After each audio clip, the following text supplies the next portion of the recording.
Vaca louca. Você já ouviu falar dessa expressão? Aqui no programa, inclusive. A gente tem trazido destaques, trouxemos ao longo aí dos últimos dias a palavra da FAENG, tentamos algum pronunciamento da Secretaria de Agricultura, que está aguardando todos os exames. A Secretaria de Agricultura de Minas Gerais, que na verdade não tem muito o que dizer, porque o caso registrado até agora também não é em Minas Gerais. Mas para saber um pouco do que está acontecendo em Minas, o Ministério da Agricultura também está esperando, ou seja, as informações do que diz respeito a essa doença ainda são poucas, mas o estrago ele já é grandioso, né? A Rússia também agora anunciando que não vai comprar a carne brasileira, ou pelo menos a carne do Pará. A gente tem essa questão da China, que é uma questão econômica complexa, porque a China é o único país que pode dizer assim, eu não vou comprar, tem um código ali, um contrato que permite isso. Então o nosso AgroB de hoje vai falar sobre a vaca louca, tentar entender o que está acontecendo e também, principalmente, receber aqui uma profissional para falar para a gente o que é essa doença. Será que ela também pode contaminar seres humanos ou não? A gente vai falar sobre a vaca louca no AgroB, que entra no ar agora.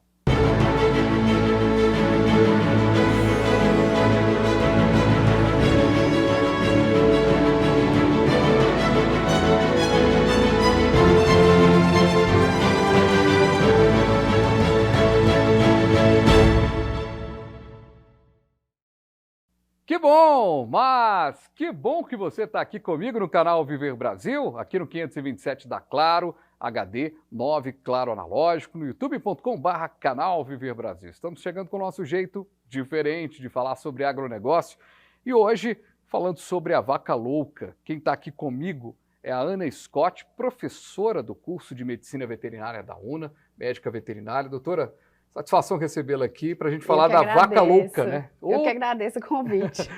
E está na tela aqui já, né, no nosso lettering, o que é a doença da vaca louca, doutora? Eu já te pergunto. Então, o que é essa doença aí que está todo mundo falando, que afeta o bolso de todo mundo, né? A doença vaca louca é uma doença degenerativa que afeta o sistema nervoso central dos bovinos. Então, essa doença ela é uma doença degenerativa e que não tem cura. E como que acontece, né, essa doença? O que causa essa doença? Ao contrário de muitas doenças aí, que são causadas por vírus, por bactérias, a vaca louca não. A vaca louca ela é causada por uma proteína modificada, que a gente chama de prion, entendeu? E esse prion, ele fica no sistema nervoso central e pode contaminar outros animais, caso seja consumido esse prion especificamente. Tá? E por que esse nome vaca louca, né? Por que a gente... Porque é um nome marcante, né? Com certeza.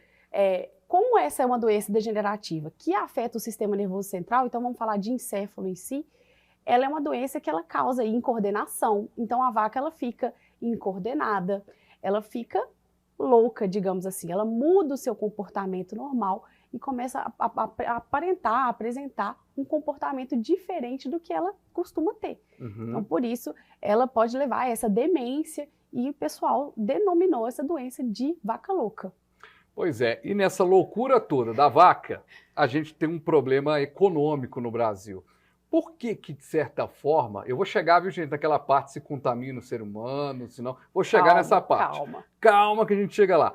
Mas esse problema econômico, porque eu imagino, né, que lá na faculdade, além de discutir as questões técnicas, físicas, no que diz respeito ao agro, a questão econômica está ali no prato de vocês ali, literalmente. Essa relação com a China, ela já é uma relação, quando você tem um contrato, em que eu faço um contrato com você, eu falo, olha, eu alugo sua casa, mas a hora que eu quiser ir embora, eu vou embora. Esse contrato ele já não leva a ter um problema a qualquer momento, não? Com certeza, né? Quando a gente, igual você falou muito bem, quando a gente fala de veterinária e quando a gente fala de qualquer questão econômica, de exportação e tudo, a gente está falando de dinheiro e a gente tem que colocar isso em pauta dentro das universidades também.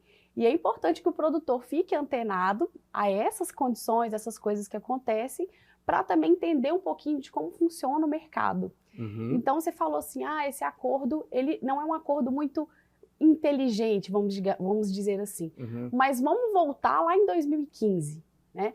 O que aconteceu? Uhum. A China, ela propôs aí comprar da gente do Brasil.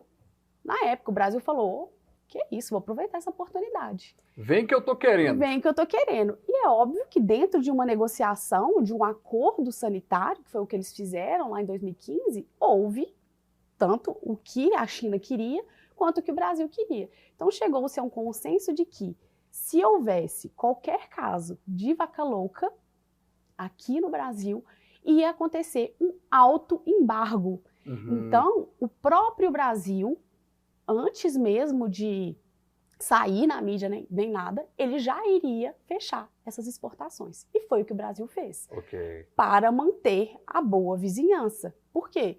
Se ele não informasse, se ele não fizesse esse autoembargo, isso a China veria com maus olhos. Uhum. Se não respeitou o nosso acordo sanitário que foi feito lá em 2015. Mesmo que para nós aqui não faça tanto sentido, principalmente se tratando de uma vaca louca, de um caso atípico, uhum. Mas é um acordo e esse acordo deve ser cumprido se a gente quiser manter as relações aí de exportação.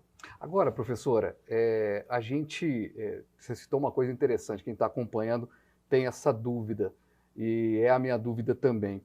Por que esse caso é um caso específico? É legal a gente falar disso, né? Por que esse caso a gente está ouvindo especialistas, isso aí vai ser tranquilo, vai de boa que vai dar certo, mas por quê?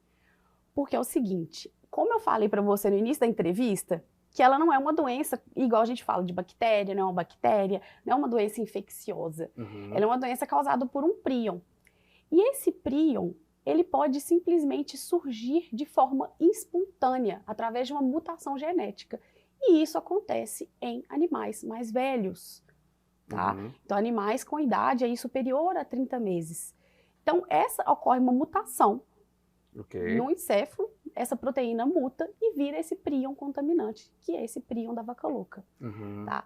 Então, esse caso, ele não é sanitariamente importante, tá? Tô falando para a população não se preocupar em relação à contaminação. Por quê? Vamos citar os pontos que ocorreram dentro desse caso, além de já ter sido confirmado pelo laboratório brasileiro, que é um caso atípico. Uhum. Vamos pensar. Ele foi encontrado um animal mais velho, dentro do rebanho apenas ele apresentou essa sintomatologia. Uhum. Esses animais, eles eram criados a pasto, então eles não consumiam nenhum tipo de ração que poderia estar contaminada. Perfeito. Tá?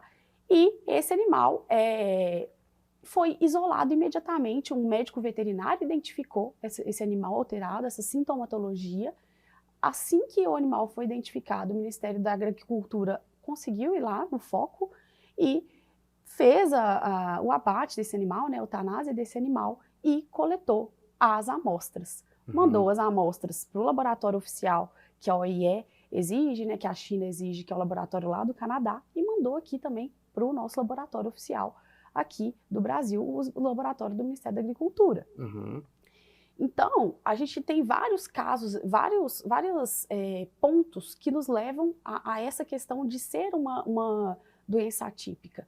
Ele foi um animal isolado dentro do rebanho, que apresentou a sintomatologia. Ele não consumia nenhum tipo de ração de origem animal, então ele não poderia ter sido contaminado pela ingestão de outro prion. São vários elementos que vão configurando aí para uma proteção. Exatamente. Agora, mesmo assim, o autoembargo acontece para ser verificado. Eu acho que talvez pelo que a gente entende e talvez o mercado mais profissional que a gente tem hoje é o agro, né, no que diz respeito à economia. A gente pode, é claro que eu não estou falando com uma economista, mas que está ali com o processo todo. Mas dá para a gente fazer uma reflexão aqui nós dois. Dá para vencer essa crise aí com a China com tranquilidade? Na hora que der um negativo lá, na coisa acontecer, dá para vencer? A própria China ela já deixou isso muito claro, ela já sinalizou que assim que o resultado sair, que provavelmente será confirmado o caso atípico, eles estão totalmente dispostos a abrir novamente as fronteiras de exportação. Uhum. Então, eles já deixaram, já sinalizaram isso, eles já estão em acordo. Então, eu tenho fé, vamos torcer aí, galera, para que haja, né, essa abertura de mercado, essa volta aí, assim que o resultado sair lá no laboratório do Canadá. Agora, curioso é que, além de ter esse problema da exportação, a gente está começando a ter um problema com o consumo interno, né? Hoje, o Valdir Barbosa, nosso colega da Rádio Itatiaia, ele faz a coluna do Agro, esteve aqui no programa também, ele trouxe uma matéria que eu achei sensacional, que ele destaca que ele conversou com alguns açougues de Belo Horizonte, em que os açougues já estão colocando assim, ó, essa carne aqui é de cidade tal, essa aqui é de cidade tal, exatamente pelo medo das pessoas do que diz respeito a essa produção, do que vem. E aí, acho que já ficou bem claro dessa questão da contaminação no que diz respeito ao caso do Pará. Você já falou da questão da contaminação. Mas, de uma maneira geral, a vaca louca, ela pode ser transmitida para os seres humanos, ou seja, os casos em que outros elementos levem a gente a crer nessa questão da vaca louca, só que eu quero saber disso na volta do intervalo. A gente vai rapidinho mesmo. No intervalo a gente continua falando aqui da vaca louca, essa doença que está aí mexendo com os nervos de quem trabalha com agro e de quem vive com agro, mas essa crise vai passar. Rapidinho a gente volta.